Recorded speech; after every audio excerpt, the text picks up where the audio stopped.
இதயம் தேடும் ஓசை எபிசோடு 3. மருத்துவமனையின் விசாலமான அறையில் நிசப்தம் நிலவியது. ஆனால் அது அமைதியான நிசப்தம் அல்ல, ஒரு புயலுக்கு முந்திய அமைதி. சுவரில் மாட்டப்பட்டிருந்த கடிகாரம் டிக் டெக் என்று ஓடும் சத்தம் சித்தார்த்தின் இதய துடிப்பை விட மெதுவாக இருந்தது. சித்தார்த் என்னும் முகத்தில் ஒட்டியிருந்த அந்த ஜிகினாவுடனும் கலர் பொடி படிந்த கோட்டுடனும் கோபத்தில் உச்சியில் நின்று கொண்டிருந்தான். அவன் பார்வை எதிரே நின்றிருந்த மித்ராவை எரித்துவிடும் போல இருந்தது. எதிரே மித்ரா கையில் ஃபைலை வைத்துக்கொண்டு தன் வழக்கமான குறும்பான புன்னகையை இதழில் தேக்கி வைத்துக்கொண்டு நின்றிருந்தாள். அவளுக்கு உள்ளுக்குள் சிரிப்பு பொத்து கொண்டு வந்தது. ஆனால் இது டாக்டர் ரூம் என்பதால் அடக்கி கொண்டிருந்தாள். நீ நீ இங்க என்ன பண்ற? நீ தான் டாக்டரா? சித்தார்த்தின் குரலில் நம்ப முடியாத தோணி இருந்தது. இல்ல, இது ஏதாவது பிராங்க் ஷோவா? கேமரா எங்கேயாவது மறைச்சு வச்சிருக்கீங்களா என்று அறையை சுற்றிலும் பார்த்தான். மித்ரா கூலாக தன் டெலஸ்கோப்பை எடுத்து கழுத்தில் மாத்தி கொண்டாள். ஏன் சார், கலர் பொடி கொட்டினவங்களாம் டாக்டர் ஆகக்கூடாதா? இல்லை, டாக்டர்னா கொம்பு முளைச்சிருக்கணுமா? இல்லை உங்களை மாதிரி உருன்னு சிடுமுஞ்சையா இருக்கணுமா? சித்தார்த் தன் பிஏவை நோக்கி திரும்பினான். அவன் கண்கள் சிவந்திருந்தன. நான் கேட்டது உலகத்திலேயே பெஸ்ட் சைல்டு ஸ்பெஷலிஸ்ட். நீங்க கூட்டிட்டு வந்திருக்கிறது இந்த இந்த லூசையா என்று கத்தினான். ஹலோ மிஸ்டர் கலர் டப்பா. மித்ரா இடமறிந்தாள். குரலில் கொஞ்சம் கடுமை கூட்டினாள். வார்த்தைய அளந்து பேசுங்க. ரோட்ல நான் சாதாரண பொண்ணு, ஆனா இது என் கிளினிக். நான் டாக்டர், நீங்க பேஷண்டோட அப்பா, அவ்வளோதான். மரியாதை முக்கியம். அப்புறம் யாரை பார்த்து லூசுன்னு சொல்றீங்க? கலர் பொடிய முகத்துல பூசிக்கிட்டு ஜோக்கர் மாதிரி நிற்கிறது நீங்க தான். சித்தார்த்திற்கு ரத்தம் கொதித்தது. மரியாதையா என் மேல குப்பையை கொட்டிட்டு எனக்கு மரியாதையை பத்தி கிளாஸ் எடுக்கிறியா? கமானாதி, நம்ம போகலாம். இவ கிட்ட வைத்தியம் பார்த்தா உனக்கும் பைத்தியம் பிடிச்சிரும் என்று சித்தார்த் ஆதியின் கையை பிடித்து இழுத்தான். சித்தார்த் ஆதியை இழுத்து கொண்டு கதவை நோக்கி நடந்தான். வா ஆதி என்று அதட்டினான். ஆனால் ஆதி நகர மறுத்தான். அவன் கால்களை தரையில் ஊன்றி ஒரு சிறிய பாறை போல் பிடிவாதமாக நின்றான். அவன் கண்கள் மருண்டு போயிருந்தாலும் கால்களில் உறுதி இருந்தது. ஆதி, வான்னு சொன்னேன், டாடி சொல்றத கேட்க மாட்டியா? சித்தார்த் குரலை உயர்த்தினான். ஆதி சட்டென்று தன் கையை உதறிவிட்டு சித்தார்த்தை விட்டு விலகி ஓடினான். அவன் ஓடியது வாசலை நோக்கி அல்ல, மித்ராவை நோக்கி. நேராக ஓடி சென்று மித்ராவின் நாற்காலிக்கு அருகில் நின்றான். மித்ராவின் மருத்துவ கோட் நுனியை தன் பிஞ்சு கைகளால் கெட்டியாக பிடித்து கொண்டு பயத்துடன் அப்பாவை பார்த்தான். அவனது அந்த செயல், நானே இவளை நம்புறேன், இவங்க எனக்கு ஃப்ரெண்ட் என்று சொல்வது போல் இருந்தது. சித்தார்த் அதிர்ந்து போனான். அவன் காலடியில் பூமி நழுவது போல் இருந்தது. இதுவரை ஆதி எந்த அந்நியரிடமும் இப்படி ஒட்டி கொண்டதில்லை. யாரை பார்த்தாலும் அலறி ஓடுவான் அல்லது கையை கடித்து வைப்பான். ஆனால் இவளிடம் மட்டும் ஏன்? அதுவும் முதல் சந்திப்பிலேயே மித்ரா வெற்றி புன்னகையுடன் சித்தார்த்தை பார்த்தாள். பார்த்தீங்களா சார், குழந்தைக்கு தெரியுது யார் நல்லவங்கன்னு. நீங்க தான் புரிஞ்சுக்காம முரண்டு பிடிச்சிட்டு இருக்கீங்க. குழந்தைங்க பொய் சொல்ல மாட்டாங்க, அவங்க உள்ளுணர்வும் பொய் சொல்லாது. ப்ளீஸ் ஈகோ பார்க்காம உட்காருங்க என்று நாற்காலியை காட்டினாள்.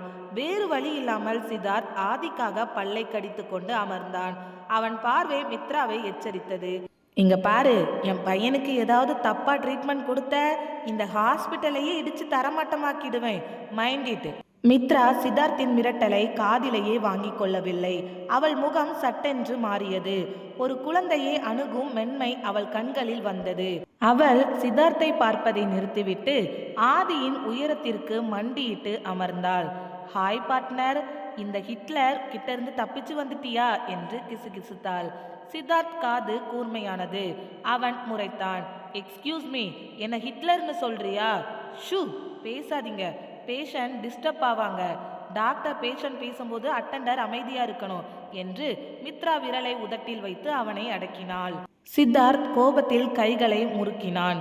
பிறகு மித்ரா தன் பாக்கெட்டிலிருந்து ஒரு சிறிய பொம்மை முயலை எடுத்தாள். அதை தன் கையில் மாட்டிக்கொண்டு ஆதியிடம் பேச ஆரம்பித்தாள். ஹலோ ஆதி, என் பேரு பன்னி. உங்க டாடி ஏன் இப்படி தக்காளி பழம் மாதிரி சிவப்பா கோவமா இருக்காரு?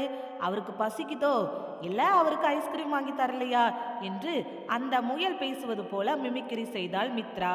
குரலை மாற்றிக்கொண்டு அவள் பேசிய விதம் வேடிக்கையாக இருந்தது. ஆதி அந்த முயலை பார்த்தான். அவன் இறுக்கமான முகம் மெல்ல தளர்ந்தது. அவன் உதட்டில் ஒரு மெல்லிய அழகான புன்னகை அரும்பியது. மெதுவாக தன் காலை நீட்டி அந்த முயலின் காதை தொட்டான். ஐயோ, என் காது திருகாத, வலிக்குது வலிக்குது என்று முயல் குரலில் கத்தினாள். ஆதி சத்தமில்லாமல் குலுங்கி சிரித்தான். இதை பார்த்த சித்தார்த்தின் மனம் ஒரு நொடி உருகியது. ஆதி சிரித்து எத்தனை மாதங்கள் ஆகிவிட்டன? மருத்துவமனைகள் என்றாலே அழுது ஆர்ப்பாட்டம் செய்யும் ஆர்த்தி இங்கு இவ்வளவு இயல்பா இருக்கிறானே.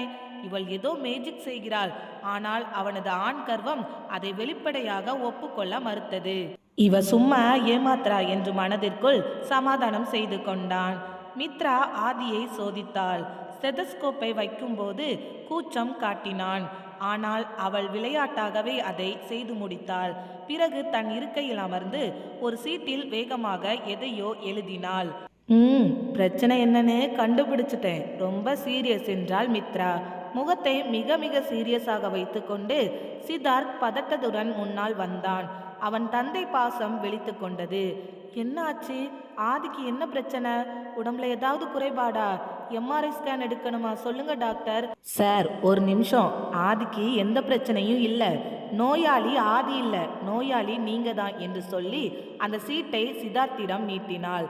சித்தார்த் குழப்பத்துடன் அதை வாங்கி படித்தான். அதில் மருந்து பெயர்களுக்கு பதிலாக இப்படி எழுதியிருந்தது: சிரிப்பு மாத்திரை, காலை மாலை கண்ணாடி முன்னாடி நின்று ஈனு பல்லை இழிக்கவும், கோபத்தை குறைக்கும் டானிக், மூச்சை பிடித்து 10 வரை எண்ணவும், மண்டையில் இருக்கும் சூடை தணிக்கவும்.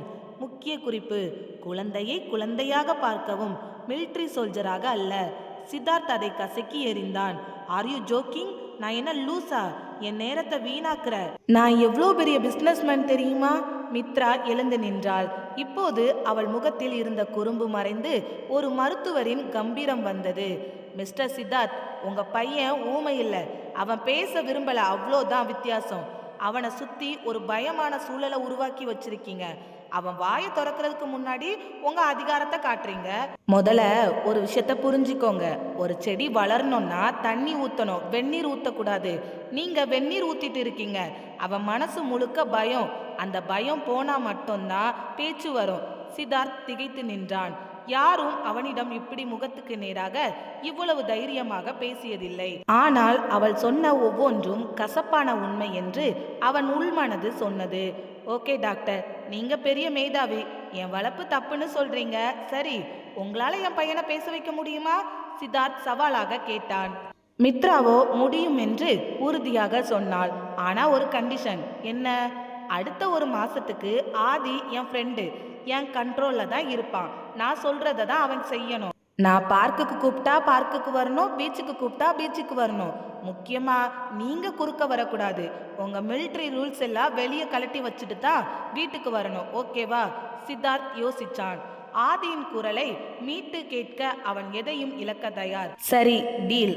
ஆனா 1 மாசத்துல அவன் பேசலனா நீங்க டாக்டர் தொழிலே விட்டுடணும். என் கண்ணு முன்னாடி நிற்க கூடாது. இந்த ஊரை விட்டே போயிடணும் என்று சித்தார்த் கூறினான். மித்ரா சிரித்தாள். அப்படியே ஆகட்டும். ஆனா அவன் பேசிட்டா நீங்க என்ன பண்ணுவீங்க என்று மித்ரா கேட்க, அந்த கேள்வியை அறியாதவனோ, நீ என்ன கேட்டாலும் செய்கிறேன், வேற எதுவும் வேண்டாம். அவன் பேசின அடுத்த நிமிஷம் நீங்க அந்த ஜிகுனா மூஞ்சியோட என் கிளினிக் வாசல்ல 100 தோப்புக்காரனை போடணும், எல்லா பேஷண்ட் முன்னாடியும் என்றாள். மித்ரா கண்ணை சிமிட்டி, விளையாடுறியா? இல்ல இல்ல, சீரியஸா தான் சொல்றேன் partner. Deal or no deal? வேறு வழி இல்லாமல் சித்தார்த் தலையசிச்சான்.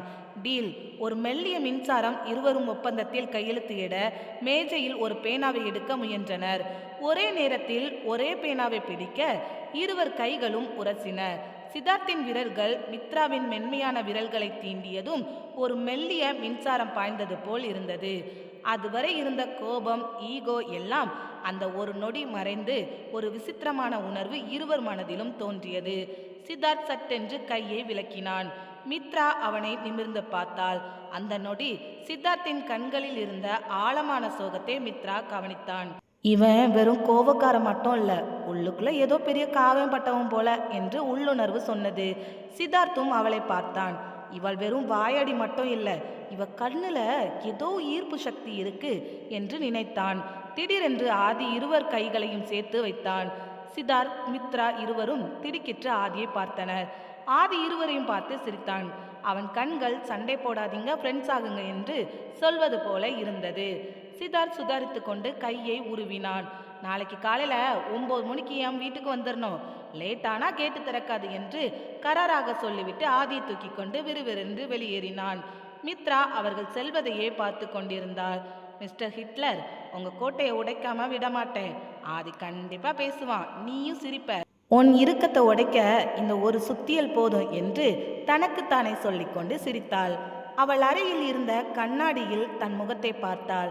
சித்தார்த்தின் சட்டையில் இருந்த ஒரு தங்க நிற ஜிகுனா இப்போது அவள் நெற்றியில் ஒட்டியிருந்தது. அது பார்க்க ஒரு குட்டி பொட்டு போல இருந்தது. அவள் அதை துடைக்க மனமில்லாமல் புன்னகையுடன் அடுத்த பேஷண்டை பார்க்க சென்றாள்.